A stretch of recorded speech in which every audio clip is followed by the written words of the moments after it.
யானை எய்த படலம் இறைவனான சொக்கநாதர் வேடர் வடிவம் கொண்டு மதுரையை அழிக்க சமணர்கள் ஏவிய யானையின் மீது நரசிங்க கணையை எய்து அளித்த வரலாற்றை கூறுகிறது.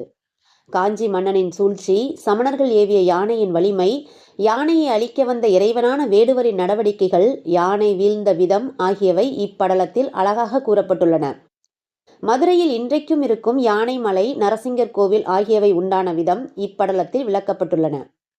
யானை எய்த படலம் திருவிளையாடல் புராணத்தில் மதுரை காண்டத்தின் 22வது படலமாக அமைந்துள்ளது. அபிஷேக பாண்டியனின் மகனான விக்கிரம பாண்டியன் பாண்டிய நாட்டினை நல்வழியில் ஆட்சி செய்து வந்தான். அவனுடைய ஆட்சியில் சைவம் செழித்தோங்கி இருந்தது. அவன் சோமசுந்தரர் சந்நிதிக்கு வடக்கே சித்தர் மூர்த்திகளின் திருவுருவத்தை நிறுத்தி நாள்தோறும் வழிபட்டு வந்தான்.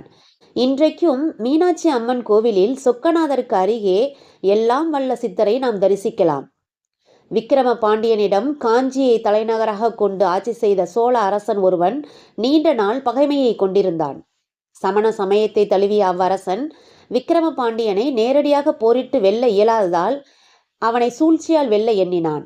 அதன்படி அவன் 8 மலைகளில் வாழ்ந்த சமணர்களின் தலைவர்களுக்கு தனித்தனியே ஓலை எழுதி அனுப்பினான். சோழனின் ஓலையின்படி சமண தலைவர்கள் அனைவரும் காஞ்சியில் ஒன்று கூடினர். மயில் தொகையால் விக்கிரம சோழனை அவர்கள் ஆசிர்வதித்தனர்.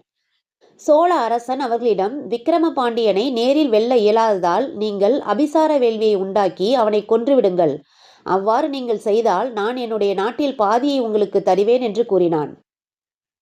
சோழனின் உடன்படிக்கைக்கு ஒத்துக்கொண்ட சமணர்கள் பாலியாற்றங்கரையில் பெரிய யாக குண்டத்தை அமைத்தனர்.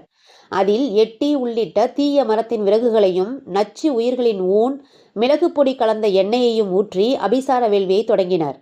அவ்வேள்வி தீயினால் உண்டான நச்சானது அருகில் இருந்த காடுகள், சோலைகள், நந்தவனம் ஆகியவற்றை கருக்கிவிட்டன. சமணர்களின் அபிச்சார வேள்வியிலிருந்து ஒரு கொடிய யானை ஒன்று தோன்றியது. சமணர்கள் கொடிய யானையிடம், நீ விரைந்து சென்று விக்கிரம பாண்டியனையும் மதுரையையும் அழித்துவிட்டு வா என்று கட்டளையிட்டனர். யானையின் உடலானது பெருத்து அதனுடைய கால்கள் மண்ணில் பதிந்தும் உடலானது விண்ணை தொட்டும் இருந்தது. அது தன்னுடைய பெரிய காதுகளினால் சூறாவளியை உருவாக்கியும் கண்களில் நெருப்பு பொறி சிந்தவும் உலகத்தினை உழுக்கும் இடிபோல பிளிரிக்கொண்டும் மதுரையை நோக்கி புறப்பட்டது. சமணர்களும் சோழனுடைய படைகளும் யானையை பின்தொடர்ந்து சென்றனர். பின்னர் மதுரையின் எல்லையை அடைந்த கொடிய யானை அங்கிருந்த காடுகள், வயல்வெளிகள், உயிரினங்கள் உள்ளிட்ட கண்ணில் பட்டவற்றை எல்லாம் அடித்து நாசமாக்கியது. யானையின் செயலை மதுரை மக்கள் விக்கிரம பாண்டியனுக்கு தெரிவித்தனர்.